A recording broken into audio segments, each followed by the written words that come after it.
Hello, everyone. Peter and I would like to welcome you to the Plastic Bank uh, World Environmental Day webinar. Thanks for joining us. We're going to wait a few more minutes to see if a few more folks join us.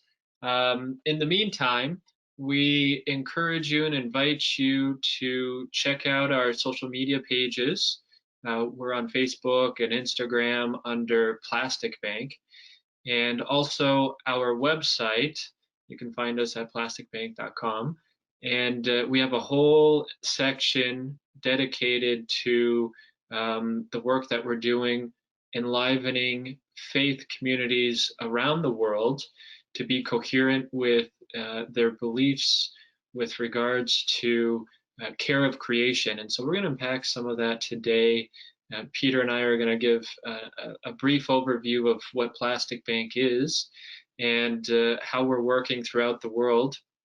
And of course, talking a bit about World Environmental Day and why are we still celebrating this day? What's its importance? How does it fit in with everything that's going on, everything that we're living during this time of lots of turmoil, of uncertainty.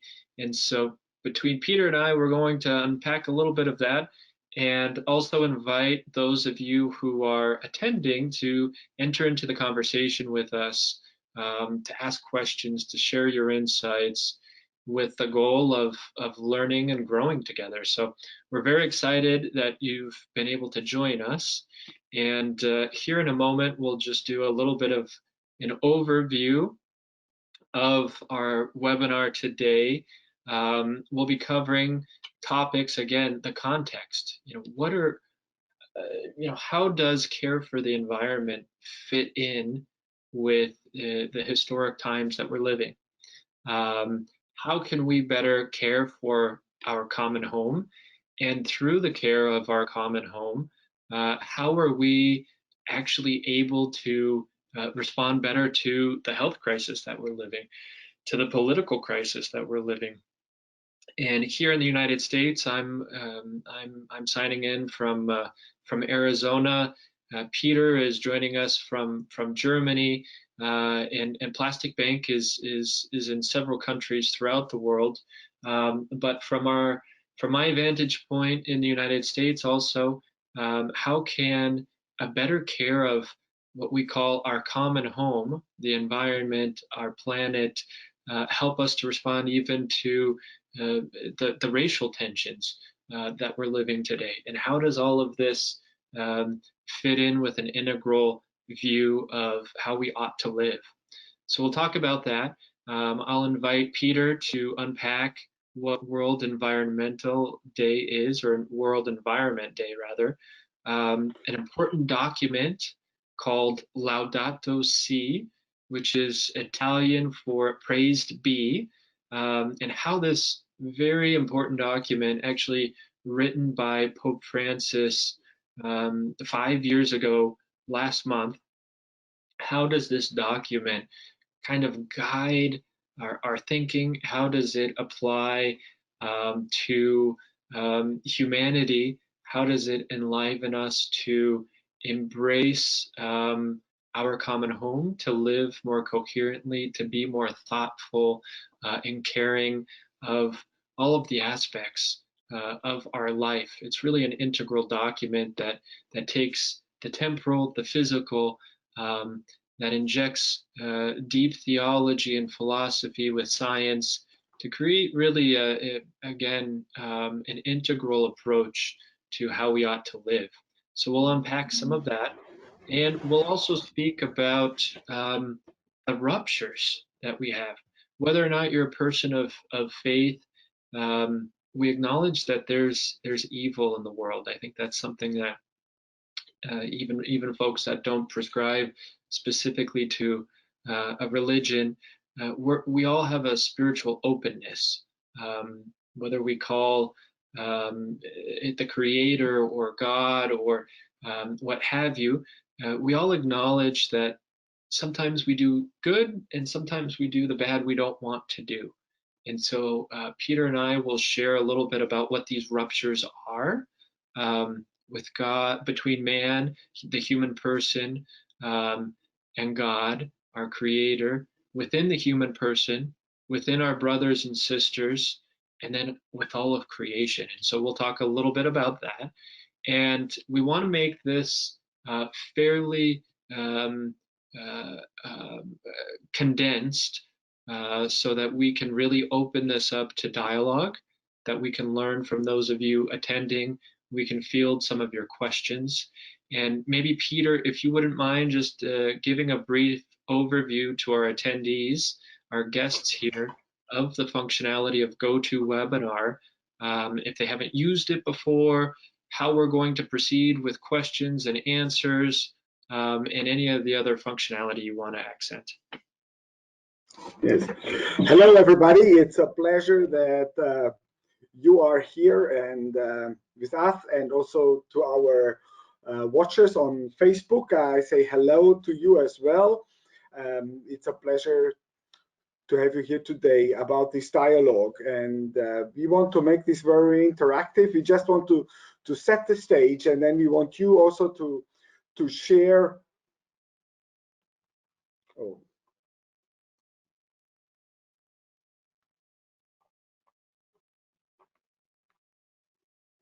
Did we lose you, Peter? No, there's something.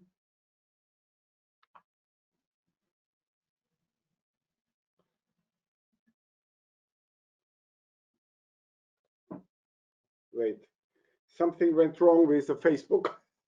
Sorry. Okay, do you want to look into that, and I'll just kind of do an introduction here? No.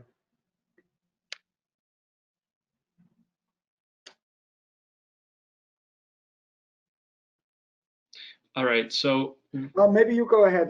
There's something that I think it's better now, but okay, go ahead and describe the functionality for our guests then.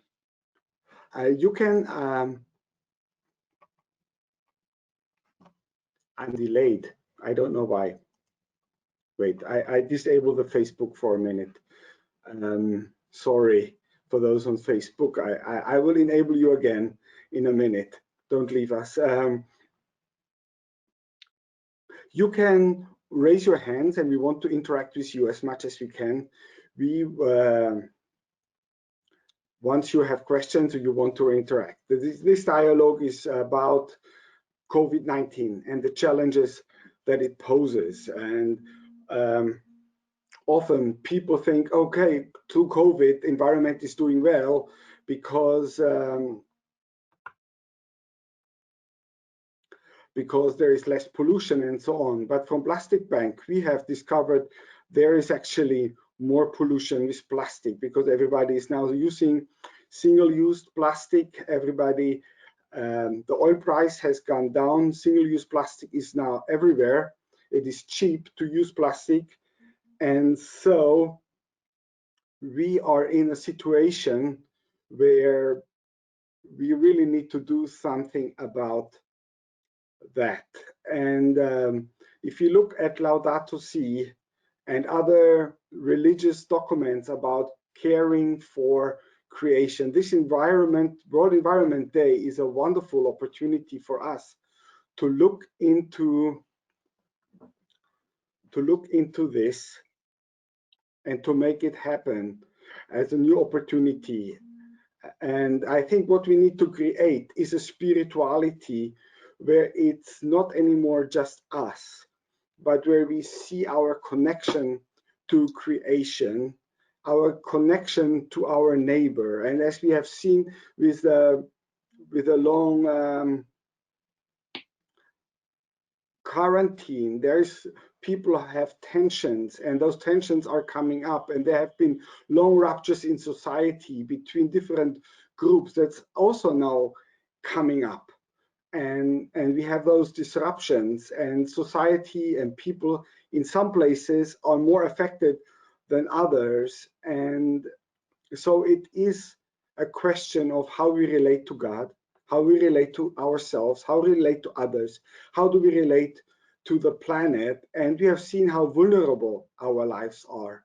So our only chance is to see a way out to create a better world from now. It's not about going back just to what we have done before, but going back to a new normal that's not just social distancing, but a new normal that is creating a more sustainable world where we are not just taking from nature, taking from creation, but we'll start giving back to creation, rebuild creation, because it's ultimately not ours, it's God's creation.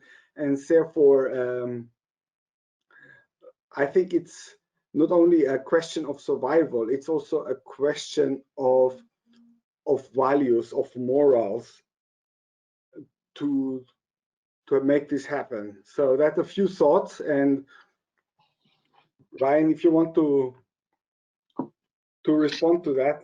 Yeah, thanks, Peter. And I think for the guests that are joining us right now, who are we? And if you're not familiar with Plastic Bank, we'll just share with you briefly what Plastic Bank is. But my name is Ryan Thomas, and it's a pleasure to have all of you attending here. I've been involved with Plastic Bank for a couple of years now, and I got involved with Plastic Bank really because I was helping coordinate a major event in Panama. And one of the biggest concerns was the population essentially was going to double in the middle of the summer in Panama, and they needed to hydrate people. And how do you do that? How do you hydrate 500,000 people in a cost efficient way? And plastic is one of those ways that's very cost effective. So plastic water bottles, and we were very concerned about the consequences to the environment of having literally millions of plastic water bottles involved in this event. And through this concern, we met David Katz, the founder and CEO of Plastic Bank, and that's how my relationship with David began. Plastic Bank was really a response to the environmental crisis that began in Haiti. First, if you guys remember, there was the humanitarian crisis because of first, I think it was in 2010, and an earthquake, and then they were hit with a hurricane years later. And so when humanitarian supplies arrived, they were wrapped in plastic. And so the consequence of this was an environmental crisis.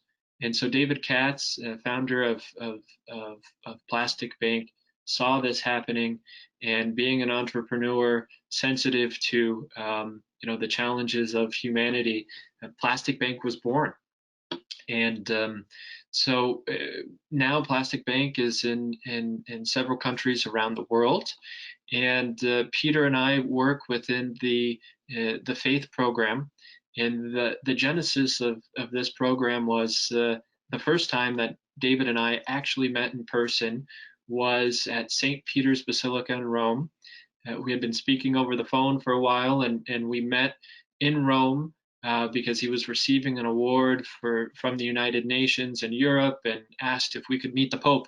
And so I helped coordinate some meetings at the Vatican, and there we had essentially the beginnings, if you will, of a reflection in which David saw that every church, every temple, every mosque, every place of worship in the world could be also a symbol, and also a physical deposit in which the faithful could put their faith into action, recycling plastic, reusing plastic, reimagining how we are to relate with this very important resource. We're not against plastic in the sense that it's in everything that we use, but we want to be good stewards of that plastic. We want to reuse it in smart ways. So that's a little bit of my connection with Plastic Bank. I've been blessed to have worked around the world in news and media. I consult for a couple of other different companies, and Plastic Bank is near and dear to my heart because of some of the things we're actually going to impact in this webinar. So Peter, I'll let you just share a little bit about who you are as well.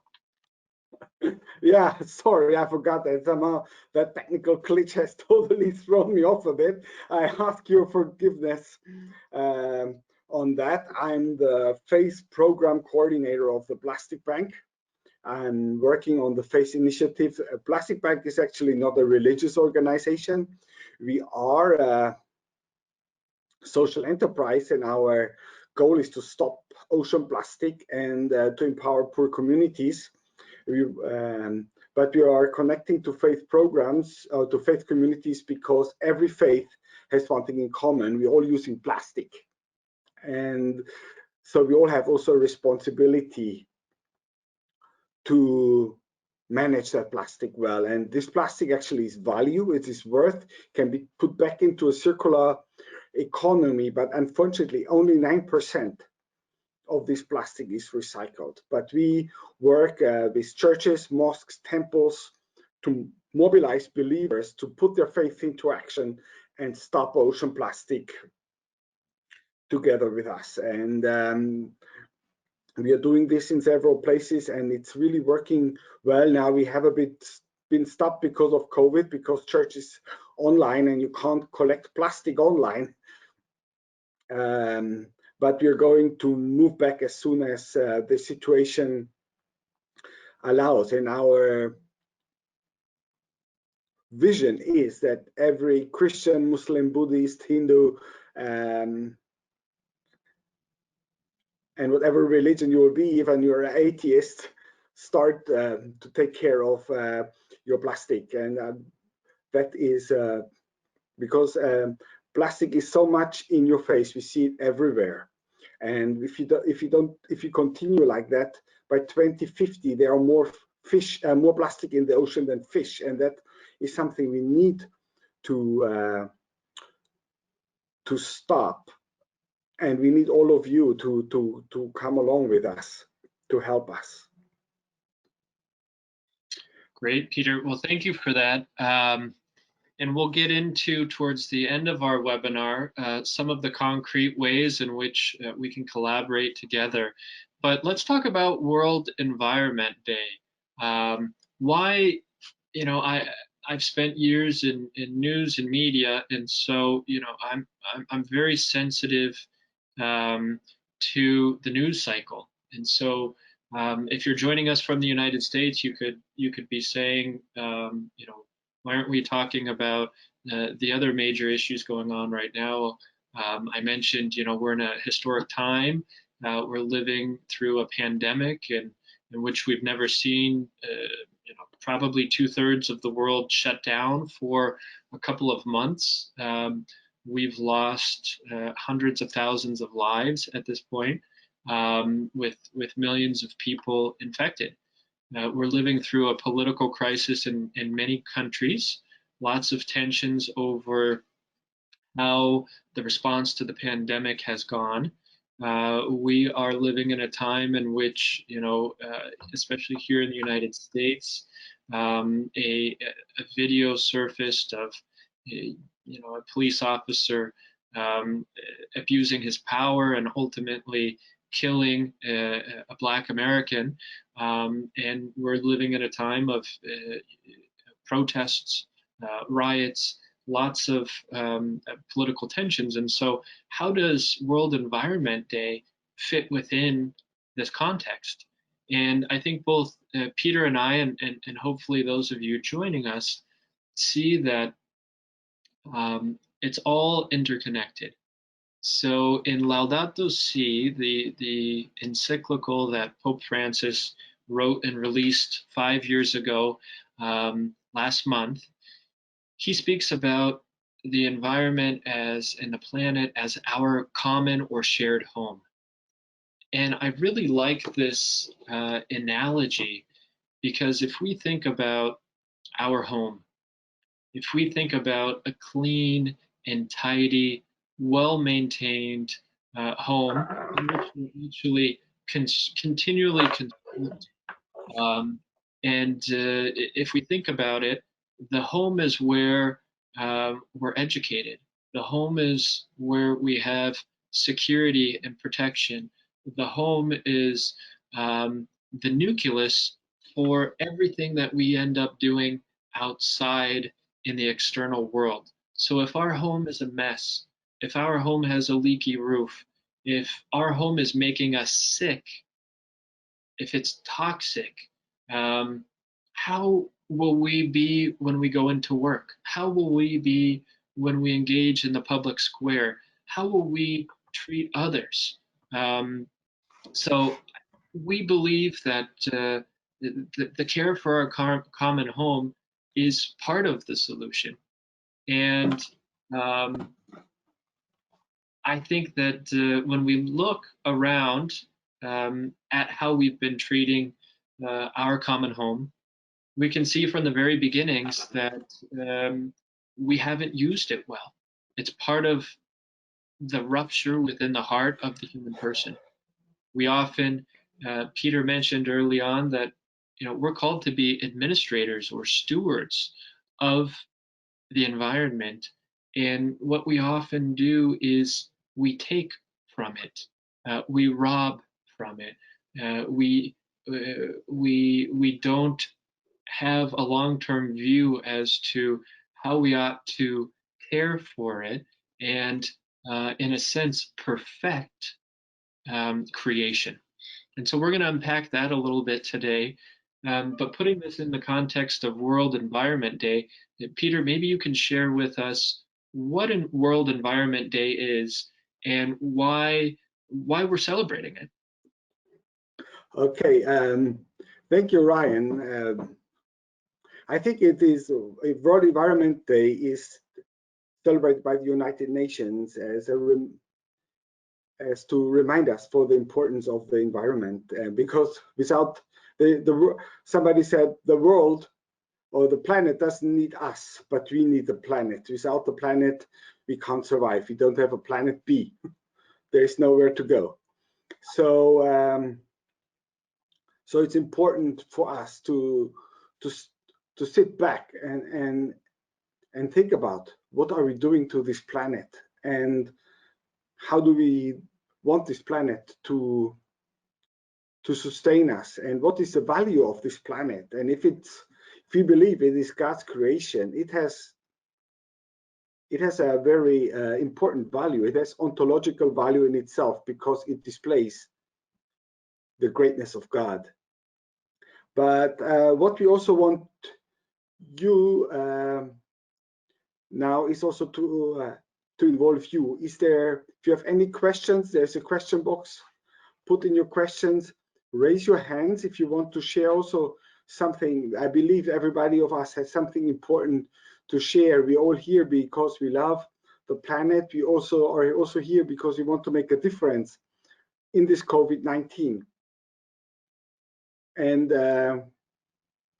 and beyond. So please interact with us and let us know what your ideas are, what you want to say. If you raise your hands, we will unmute your microphone and you can share with us. One thing that I was touched by a message by Reverend Rachel Mash today, and what she shared was about the early times of the Christian faith. There was a big plague in Rome, and about a big part of the population died. And what did the Christians do? They went out and they cared for the sick, and they saved lives. And I think where we can make a difference in this COVID is, of course, we should not infect others, but I think we still have opportunities to serve others and the planet. And I think that's even more important, or at least as important as going to church or going to the temple. And I think post-COVID, it seems to me that if we continue in this way that we just think about ourselves, this will just happen again and again. If you want really to be a regenerative society, I think it all starts with loving one another, and I think and loving the planet. And I think this is what this World Environment Day is about: loving the planet.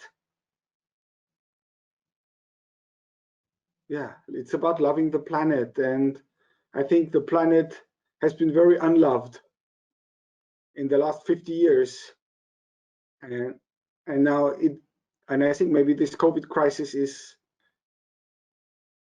is a message to us to be more loving. And that is maybe what we should be celebrating, that we have that capacity as human beings to love, because we are created in the image of God. Peter, I want to ask you about this idea of the COVID crisis. I think many of us believe that we will not return back to, let's say, the status quo, back to the previous normal, that we are experiencing a new normal. What do you think are some of the positive consequences, just in the last couple of months, in the concrete way in which the human person is maybe getting more in touch with themselves, maybe maybe seeing that invisible, basically, microscopic, almost invisible forces can totally change the course of how we ought to live? I think one powerful thing, thank you. It's a very good question, Ryan. I think it And if because our guests want to put in the question box there their thoughts, we welcome your thoughts on how you're seeing positive changes within the human person, within our hearts, within our concrete actions. We'd love to hear what you all are seeing as well. yes, Sorry, go ahead, please. Peter. Yeah, I think that is what somebody said, is we should not really waste this crisis. And one thing is that suddenly we discover that there's lots of stuff we don't need, especially us in the Western world. We can suddenly do without a lot of things and still live. I think that is a very positive thing. That change is possible. We always been saying, "Oh, we can't do that. It's crushing the economy. We can't do this and that." And suddenly we can stop using airplanes. We can stop polluting the planet. We can do it. It's working if it has to. One of the And yeah, Peter, if I can jump in there, one of the things that I experienced is that we had to slow down, right? We were forced to slow down. We went from, let's say, commuting and traveling and our busy lives to being in our home. And so when we take the analogy of our common home, it almost forced us to recognize some of the ways within our own homes that we were neglecting things. Many of my friends and I had this experience too, bought plants, bought new pets, and beatified in a sense, beatified. I'm not sure how that's pronounced. Our homes, and it was interesting to see how, um, again, going back to that idea that the home is a microcosm of what the environment is. So if we take into account, okay, I live in a sterile environment, that's probably not the healthiest for me. Now I have a plant, now I have an animal, now, I'm doing small projects around the home. And that created more happiness, that created more joy. And I think that's one really concrete way that I've seen in my own life and in the lives around me, people responding.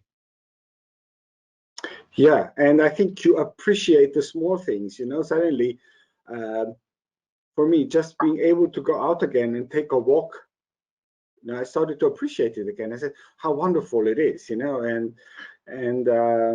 of course we are on a high level of problem here. When we look at the people in Haiti and in the slums and in the Philippines, where our informal waste workers are, it's a completely different game ball. It's a struggle to survive, and but then again, it's again the people experience solidarity, that suddenly help is here and people are there to help. And I think that is what we see. A lot of division, we see a lot of hate, we see all these conspiracy theories and people getting angry, but we also see solidarity, and I think that is something we should foster. But now we have a question here from Andreas, and he said, well, environment is protesting for years without hearing. Absolutely agree. I see a sermon with new environmental context. Are there any information which can be given to the local pastors and leaders? A very good question, Andreas. There are a number of resources. There is a website that is called Sustainable Preaching that talks about that. You can check it out. It's, I think, sustainablepreaching.org. There is a book that is called The Best Preaching on Earth, which is for Earth. And then, of course, I want to make a bit advertising for our online learning platform, the Plastic Bank. We have also, Ryan and I, we have written a couple of sermons on the environment, which can be downloaded from our website as plasticbank.com. It talks about the topics of the goodness of creation. It talks about sin as being, or why we have these creational problems as part of our sin.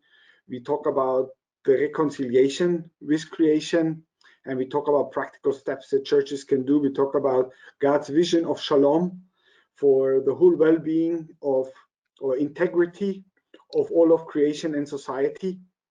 So those are some things you can talk to. Actually, Andreas, I can send you those sermons and Bible studies as well if you're interested. Peter, are you able to drop a link in the question box? It's not allowing me to do that, but in our chat, I just shared the Plastic Bank link to get access to the Faith Program materials. Yeah, so it's in the chat. Yeah, it's in that's the chat. I the see organizers and panelists only. It doesn't allow me to share it with the whole group. So what we'll do is we'll send this, we'll follow up afterwards and send this out. But for those of you interested right now, it's plasticbank.com/faith. And if you sign up there, you'll have access to the materials that Peter referenced. Now, Peter, Okay. the other thing I wanted to follow up with you on, because you were making some important points here about what's happening in developing countries. So one of the consequences that that I mentioned that I saw here in the United States is probably not something that folks in the developing world experienced. What have you seen with folks in developing countries that maybe don't have the same access to wealth and resources as we do in the developed world? In what ways do you think we've seen both positive and some negative consequences of the COVID pandemic? Well, in the negative context is that a lot of people have no access to protection. They have no access, maybe somehow, to clean water, to even wash their hands.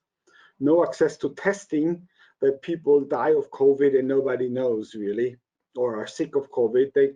In crowded slums, people have no possibility for social distancing. People are losing their income, and there's no subsidies or help from the government. There is maybe even shortages of food and clean water. So those are really issues that are existential, and people are going hungry who didn't. And there is a danger that about 50 million people worldwide will slip back into extreme poverty, and that is heartbreaking. That is heartbreaking. And there are some initiatives to release the debt of the most poorest countries. So that is something that really has to happen. There are efforts to set up a new what do you call that? Initiatives on community development to help people to recover. But I think it means really that churches and communities of faith are asked again, like just before, to do charity, but also to do empowerment, that people can recover. And I think that our faith program would be one possibilities to generate income for churches and for people in developing nations. And Okay. I think that, Hey, Ryan, we have quite a number of questions. We just overlooked them. Maybe we can go through them. Where are you finding them? Because I don't see them on in the question box. Okay. So you're going to have to field them. Yeah. So there's Veronica Mendoza, and she's asking, the pandemic has justified the use of a lot of disposable items like face masks, gloves, etc., and it is quite difficult to highlight this when health and lives are at stake. Exactly. And but on the other hand, when the pandemic goes away, those items will be still in the environment because they take a long time to dispose. And so we really need to look at that. There is another question from David.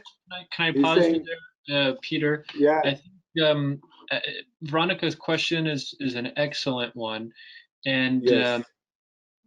You know, we mentioned this in the beginning, plastic is really a blessing in a lot of ways if we learn to use it well. I think initially when the pandemic was unfolding, it made a lot of sense for us as you know, humanity. We needed to protect ourselves.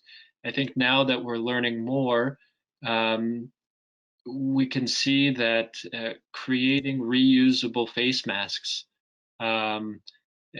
face masks that maybe have different materials, that are cloth, that are washable.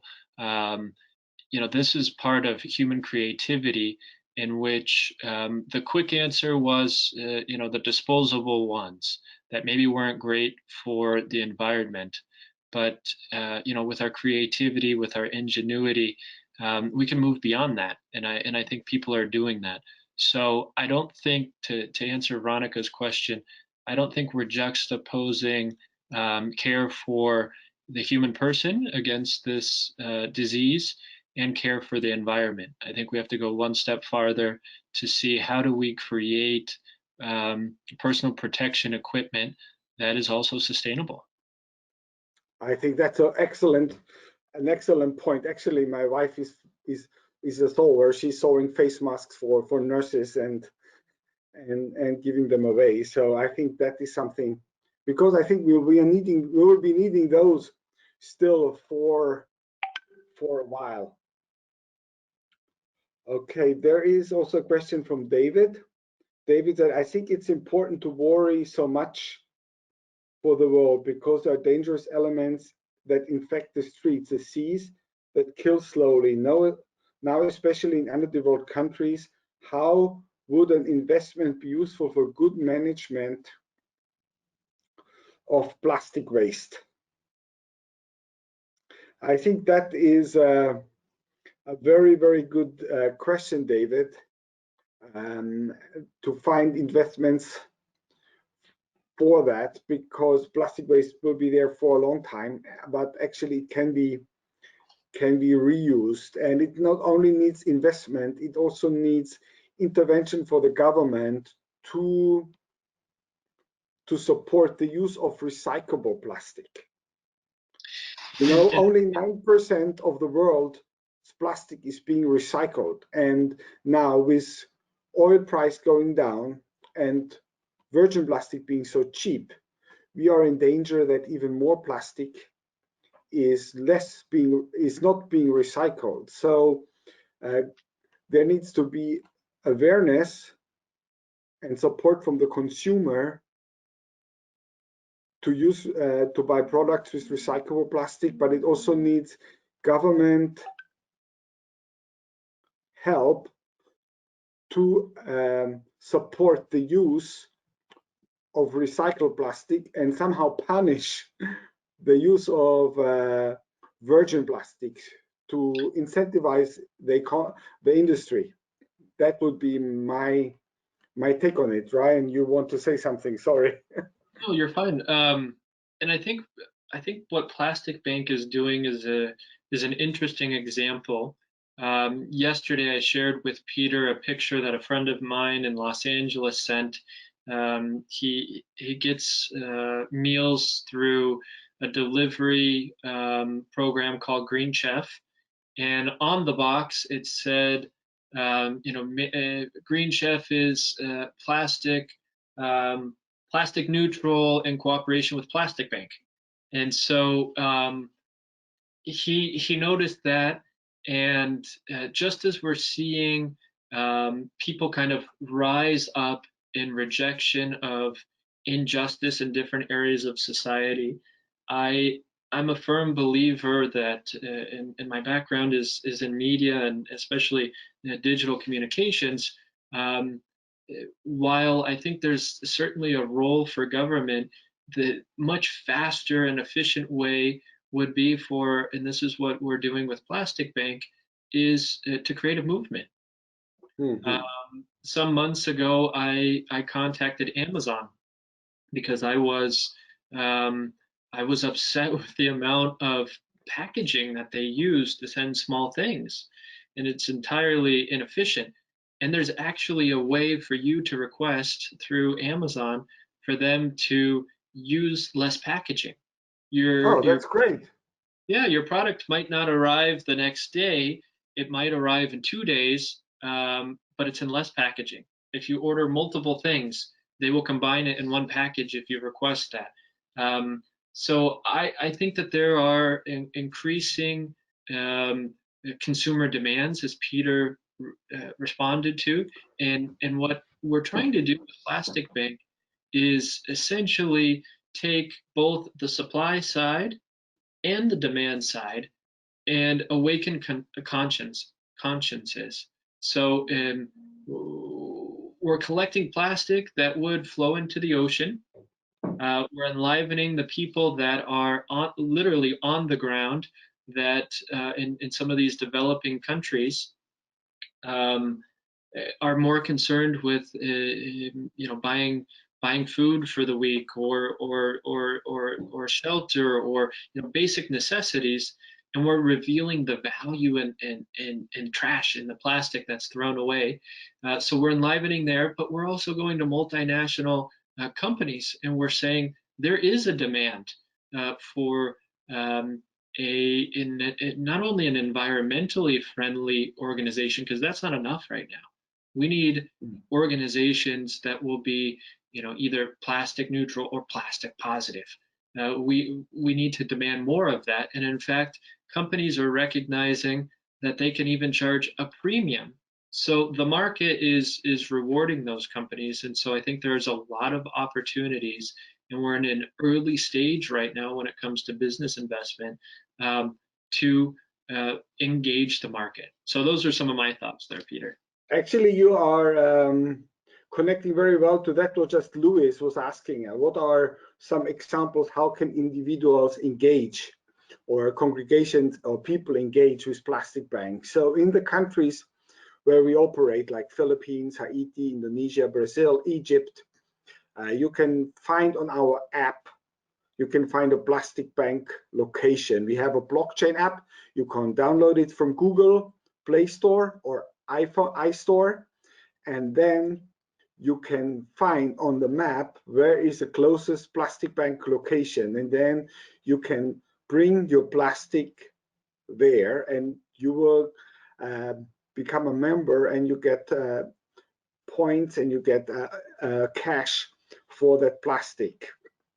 You can download our teaching material on how to reduce your plastic footprint.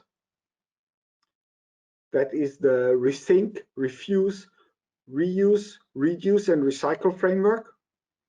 You can also go on our website and look at your plastic footprint calculator. There are quite a number of questions that you can answer, and that will calculate how much plastic are you using.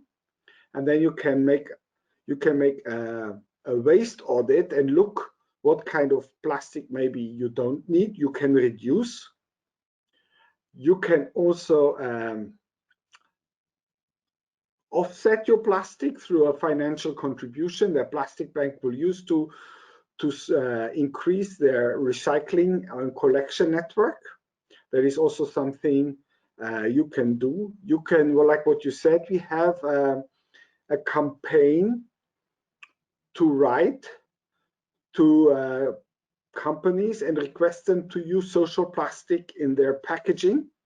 So those are also ways you can do. You can set up a committee in your congregation. You can mobilize your whole neighborhood to become plastic positive, and use our instructional manual on our Plastic Bank Faith online platform. So there's quite a lot of resources.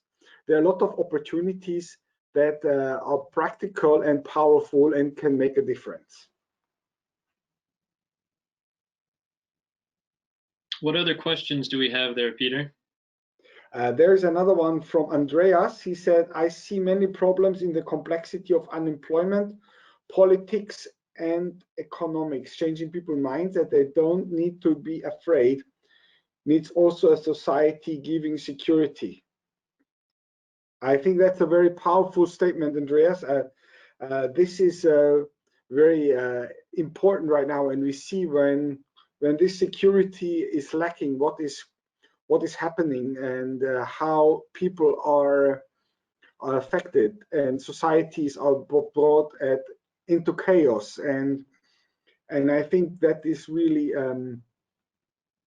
where political leadership is very important, also civil leadership, and we as people of faith also need to be a testimony in promoting love and promoting security as well. And it's not an easy task indeed. Ryan, you want to say something to this Yeah, comment? I think that it's a very insightful comment and question. This idea of insecurity, I think we're seeing it, and we shouldn't be surprised that we're seeing it now, with 2/3 of the world essentially being locked down for the first time, in hundreds of years potentially. The loss of jobs, the fear, these things cause us almost to go back to instincts. And when we go back to instincts, we respond based off of emotion. Peter and I had a very important conversation yesterday about many of the things that are happening now. And I think this is a time when we speak about humanity and also the care for our common home, again, remembering that the common home is our nucleus. This is where we're educated. This is where we learn to love, all of these things. We need to be reverent with people right now, right? We need to be kind. We need to be thoughtful, and we need to be patient. I think hearts can be moved more now than ever, and we have to be respectful with that. Thank you, Ryan. There's also another question from our Facebook followers. We're also live on Facebook, and it's Mims Dino from the Philippines. Hello, Mims. You're asking, now there is a lot of plastic waste through food deliveries, and actually also through relief goods. You know, people in the Philippines, people get relief goods, and it's all packaged in plastic. And then she's also saying, what are about the plastic PPEs that are generated? Are there any sorts, and are those recyclables? So those are very good questions, and they show that two things. The first thing is that in a pandemic like this, plastic is a very useful material, because without plastic, distributing hundreds of thousands of meals to needy people is not possible. And also, of course, if you want to, for people who order in a restaurant, it comes mostly in plastic or styrofoam. And there are sustainable packaging solutions, and but also it shows we need really to look into waste streams. We need to look into into the economy of recyclability. Make sure recyclability is economically viable, because what's the use if you can recycle it, but it's, as a business, it's not making sense because you can't earn anything with it. So that is important with that. And the other issue is, of course, with health issues, is that they are often very difficult to be recycled, because there is a danger of them being contaminated. So often those things are being incinerated, and that is a sad thing that it's happening. And what kind of solutions are for that? It is something that we really need to look into. I must say, I'm not the right expert to ask on that, but it's a good question, and I will do research on what can be done, if there is a solution, an alternative to incineration for that. I'm not really sure about that. You know, when we talk about incineration, Peter, remember the Polish gentleman we met in Rome. The quick background for our guests on this is in Germany and Europe, they've taken advantage for decades of renewable energy, and one of those ways is through wind power. The problem, however, is those turbines and the different aspects of the wind turbines were made with heavy metals that take tens of thousands of years to decompose. And so this gentleman actually created a system in which the metals are essentially melted down to their basic elemental foundations, and the gases. It's a fairly expensive process today, but done at scale and with the government of Germany and others funding it, the gases can be separated in such a way that toxicity is almost reduced to nothing. And so again, going back to this idea that, you know, human creativity, our innovation, our intelligence, we can solve many of these problems, and we just need to be smart about it. We need to think about how this, again, for the long term, is good not only for a common home but also for the market.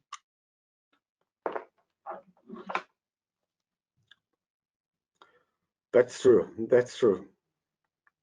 Any final questions from our guest, Peter? Not that I can. Not that I can see, actually. I think there are no more No more questions right now. Really want to thank you for joining us on this Facebook Live. I hope it was meaningful for you, and thank you so much. And it was encouraging you to see that despite the different challenges we face in this COVID-19, there are also glimpses of hope, and that there are possibilities for us still to make a difference, and the opportunity to create a better society, a better economy for giving back to the planet post COVID-19. That this opportunity is there, and we shouldn't really miss it. Yeah, I think that that's a really good point to leave with. Is in times of crisis, and crisis implies just change. Crisis is not necessarily good or bad. It's a neutral situation, and so it's causing our hearts to be moved. It's causing our minds to be opened up to new possibilities. And Peter and I would just like to invite the guests that are here to again take a look at our resources on plasticbank.com/faith. There are materials there. There's opportunities for you to engage your faith communities. We'd love to be in contact with you, to be connected with your community, to share the materials that we have, and to help turn your faith community into a plastic positive environment in which the faith community becomes better stewards of our common home, at the faith community, the church, the temple, the mosque, and then bringing that into our schools, our businesses, and our homes. And so we thank you for joining us. We welcome your feedback, your follow-up, and we ask for blessings from our God, from our Creator, upon all of you and upon our common home. Actually, there are still a few comments from our guest that I forgot or I overlooked. My apologies. Let me just share that with you for final, so it's not been missed because you put effort into this. It says, today, the World's Environment Day is important to remember every individual must adhere to new consumption habits in order to make the planet a better place. So that is from Louis. Thank you so much. Then we have another one from Veronica. She says the pandemic has justified. No, we had that one already. There's another one. In the developing countries like the Philippines, we're using more reusable items. Oh, we had that one too. There is one from Matya. She said consumer awareness and education for new generations should be the main drivers, both in the developed world than in the developing world. I think that is a good point, because in the developed world we are the great consumers. We are using more of the resources that we actually put back, and so thank you for that, all your good contributions. And we will send you the links. We have your emails. We send you the links for all our materials, and we hope you visit our website and you stay in touch with us. Thank you for those who are here on Zoom, on GoToWebinar, and also those in Facebook. We really thank you so much, and take care, stay healthy, and God bless you. God bless everyone.